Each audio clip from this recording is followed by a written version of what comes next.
Rachel, je t'ai fait venir pour m'excuser du comportement de mon fils. Je suis désolé pour tout ce qu'il a pu te causer.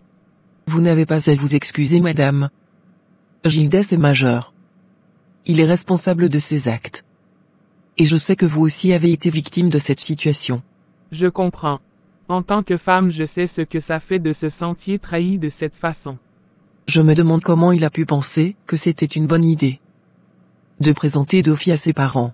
Je ne sais pas ce qu'il a pris pour pouvoir faire une telle chose.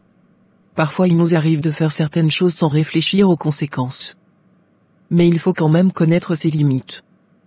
Et là Gildas a dépassé les limites. Tu as parfaitement raison. Il aurait dû penser au mal que ça pouvait causer aux gens autour de lui. Jusqu'à présent. Je n'arrive pas à croire que Gildas a pu me faire cela. Il me disait tout le temps qu'il allait m'épouser. Il me faisait rêver. Mais tout ce temps, il avait une relation avec ma meilleure amie. Je me sens si mal. Je suis vraiment désolé, Rachel. J'ai honte du comportement de mon fils. Et même son père est très énervé.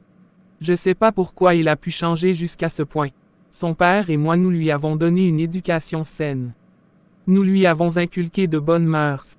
Et c'est ce qui me trouble énormément. Nous lui avons enseigné l'honnêteté, le respect. Je ne sais pas où nous avons échoué. À cause de lui. J'ai été très dur avec ma meilleure amie. Je ne sais même pas comment lui reparler après ça. Je ferai tout mon possible pour réparer les torts causés par mon fils. Je te promets cela, Rachel. Le père de Gildas aimerait te rencontrer ainsi que Clémence. Pour discuter de ce qui s'est passé, je vous invite toutes les deux à venir me voir. J'irai voir Clémence dans le restaurant où elle travaille et lui demander de venir avec moi. C'est parfait. Le père de Gildas est un homme de principe, et il ne tolère pas certains comportements. Je vous remercie pour votre considération. Et votre soutien dans cette situation difficile. C'est plutôt moi qui vous remercie pour votre compréhension. Il est important pour nous de résoudre cette situation ensemble. Je vais devoir partir, madame. Je repasserai chez vous tout à l'heure avec Clémence. Très bien. À tout à l'heure, Rachel.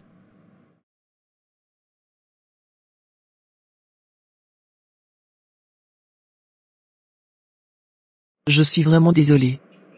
Je ne voulais pas m'emporter. Ne t'en fais pas, je comprends totalement ta réaction. C'était un malentendu. Je sais. Mais quand même je n'aurais pas dû réagir de cette manière.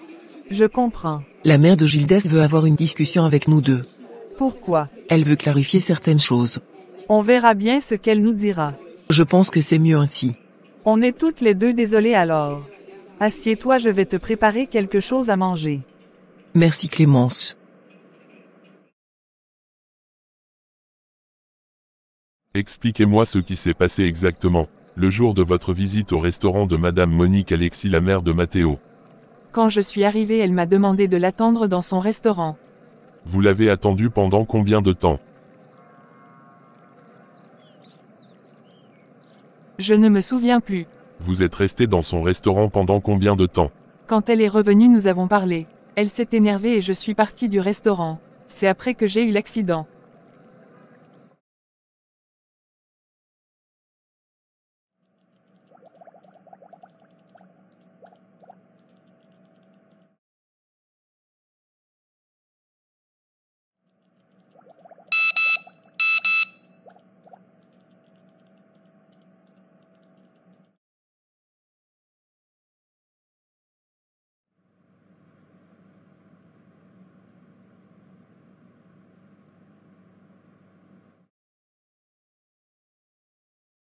Est-ce que je pourrais parler à Madame Monique Alexis? Elle n'est pas venue au restaurant aujourd'hui. J'aimerais vous poser quelques questions. Qu'est-ce que j'ai fait de mal, monsieur? Est-ce que vous vous rappelez du jour où Mademoiselle Inès Maurice est venue dans votre restaurant? Qui est Inès Maurice? La petite amie du fils de Madame Monique Alexis. Je vois de qui il s'agit. Pouvez-vous m'expliquer ce qui s'est passé ce jour-là? Quand mademoiselle Inès est arrivée, elle était dehors avec ma patronne en train de parler. Quelques instants plus tard, mademoiselle Inès est rentrée et ma patronne est restée dehors. 15 à 20 minutes après, ma patronne est revenue.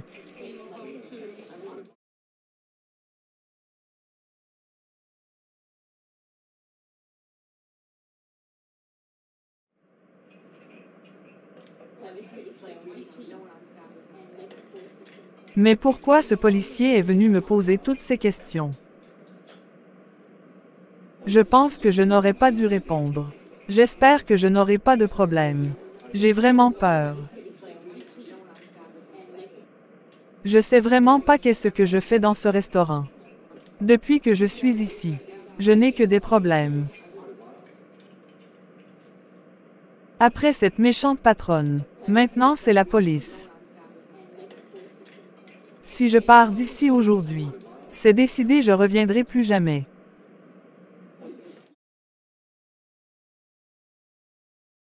Détends-toi un peu, tu allais crisper comme si tu avais peur. Ça fait longtemps que je n'ai pas été avec une femme. Depuis le décès de mon épouse. Laisse-moi donc prendre les choses en main, je vais bien m'occuper de toi. Quand je pense à ce que pourrait penser Inès, si elle apprenait cela, je n'ai pas la force de continuer. Inès est ta fille, ce n'est pas à elle de décider ce que tu dois faire, tu as aussi besoin de vivre ta vie. Tu as raison. Oublions tout ça et pensons qu'à nous. Viens dans mes bras.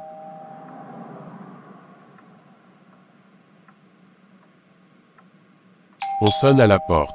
Je vais ouvrir, va te coucher sur le lit. Ne fais aucun bruit. D'accord.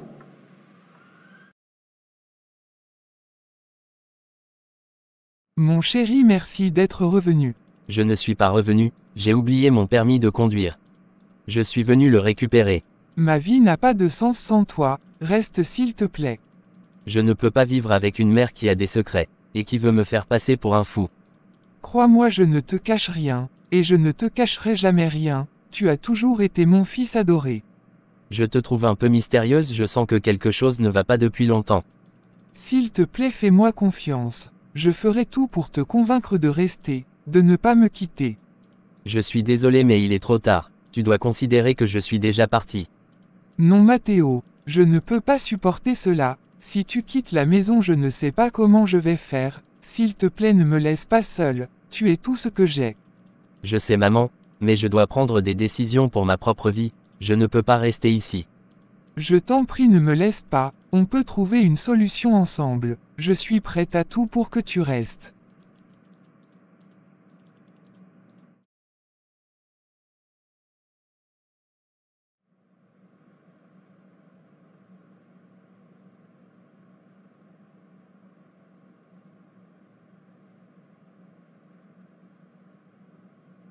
Où j'ai rangé mon permis.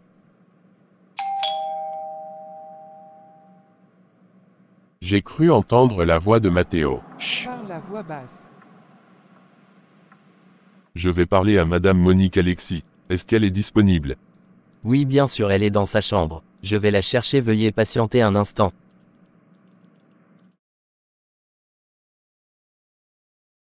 Maman. Il y a un policier qui demande à te voir.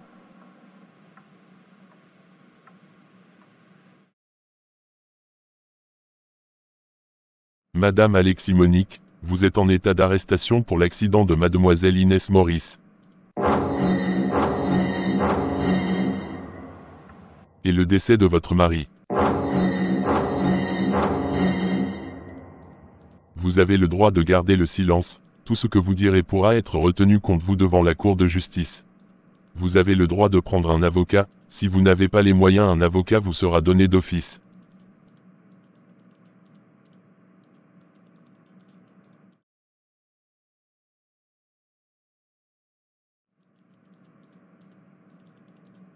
À quel moment vous êtes arrivé? La police vient d'arrêter ma mère. Oui, je suis au courant. Elle est à l'origine de l'accident de Inès et du décès de ton père. Je ne crois toujours pas, c'est comme si j'étais en train de rêver. Je vais me rendre à la police pour comprendre ce qui se passe réellement.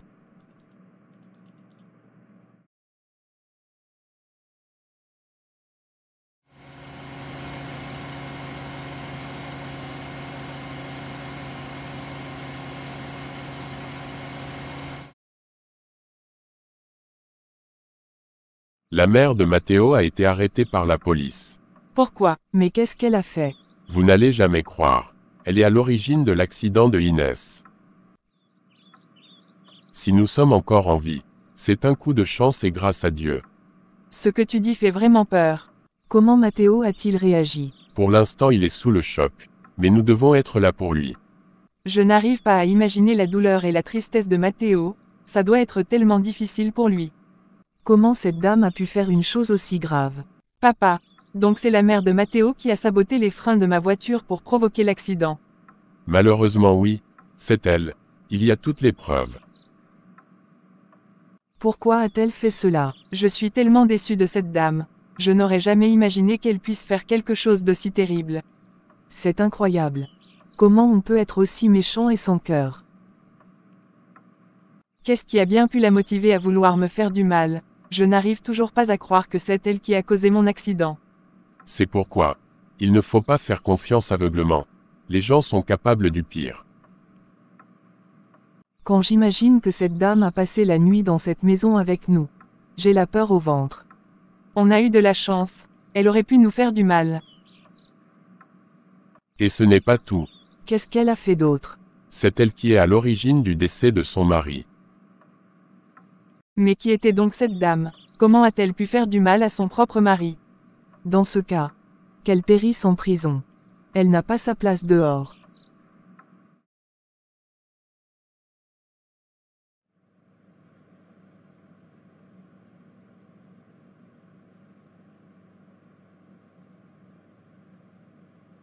Comment tu vas, Gildas? Assieds-toi. Je vais chercher de l'eau à boire.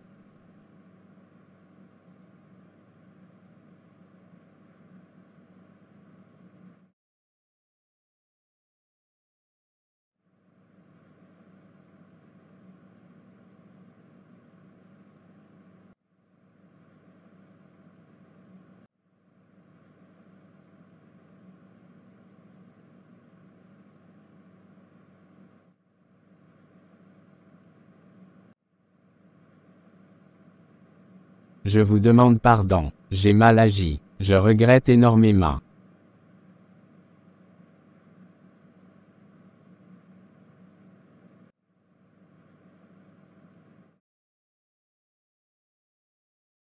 Ma mère n'aurait jamais fait une chose pareille, elle est une personne aimante et respectueuse, il doit avoir une erreur.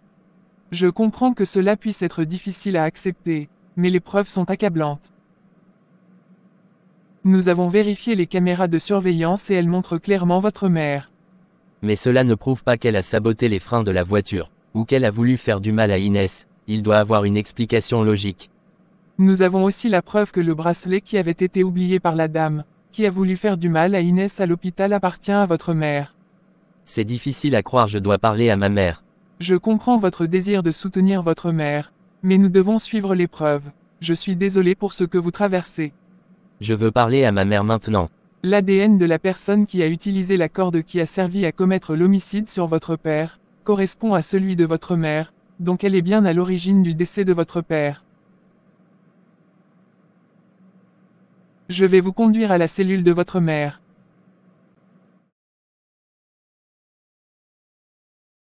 Maman, pourquoi tu as pu faire ça à papa et à Inès? Ton père et moi nous nous sommes connus très jeunes. On était inséparables. On s'aimait tellement, quelques années plus tard nous nous sommes mariés.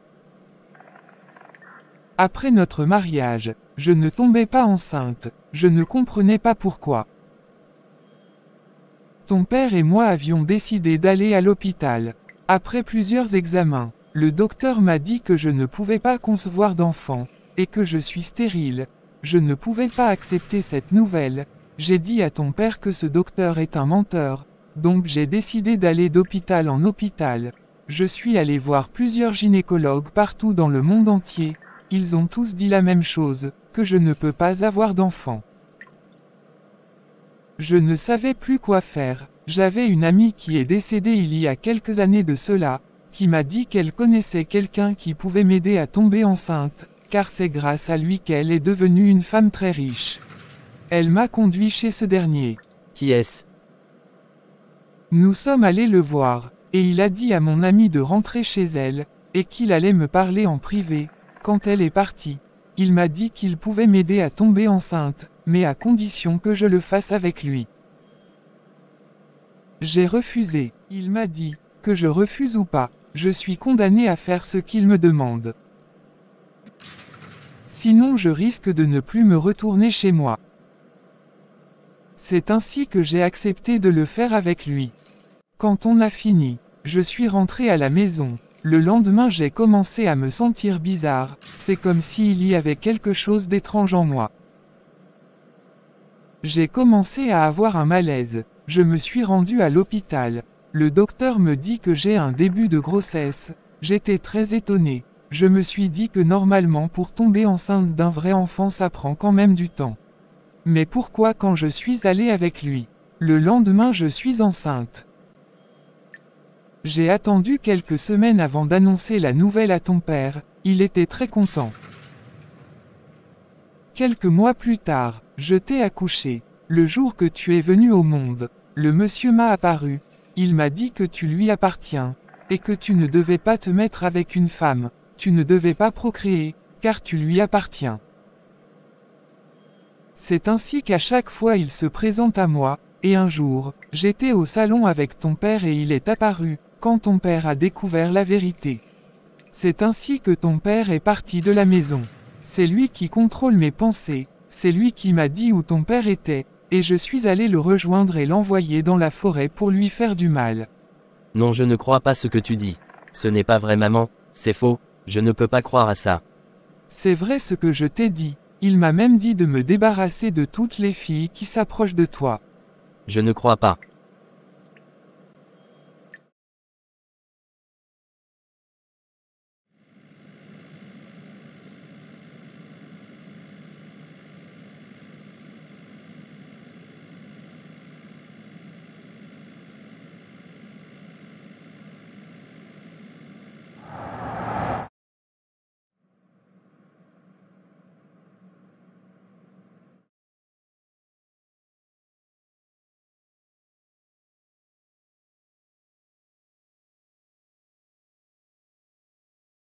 J'ai une mauvaise nouvelle à vous annoncer. Votre fils a fait un accident grave, il est décédé sur le champ.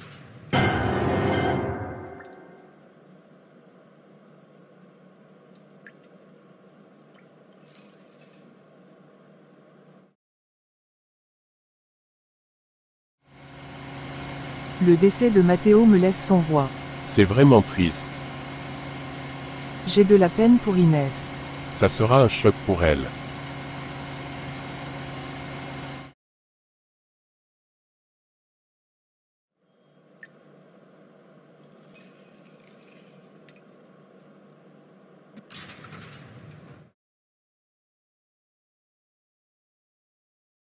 La détenue s'est évadée. Quelle détenue? Monique Alexis. Il faut qu'on la retrouve maintenant.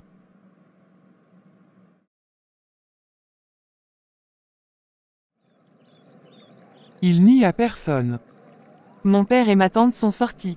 J'ai très soif, est-ce que tu peux me faire rentrer? Je veux boire de l'eau bien glacée. D'accord.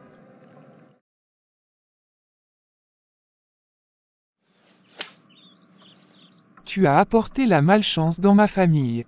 Qu'est-ce que j'ai fait? À cause de toi j'ai perdu mon Matteo. Je suis désolée. J'aime beaucoup Matteo.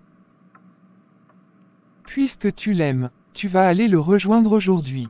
Entre dans la cuisine. Je vous en supplie madame, ne me faites pas de mal.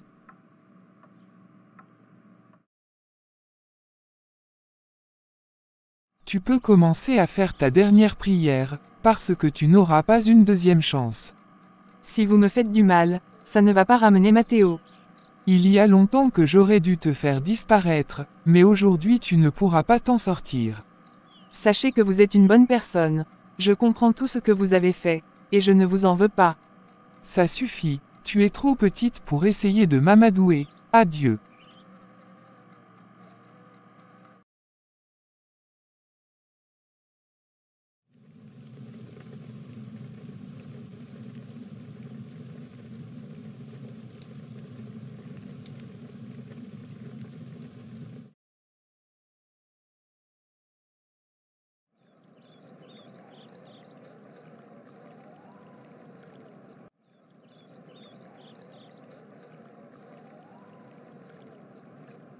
Elle est restée à l'intérieur.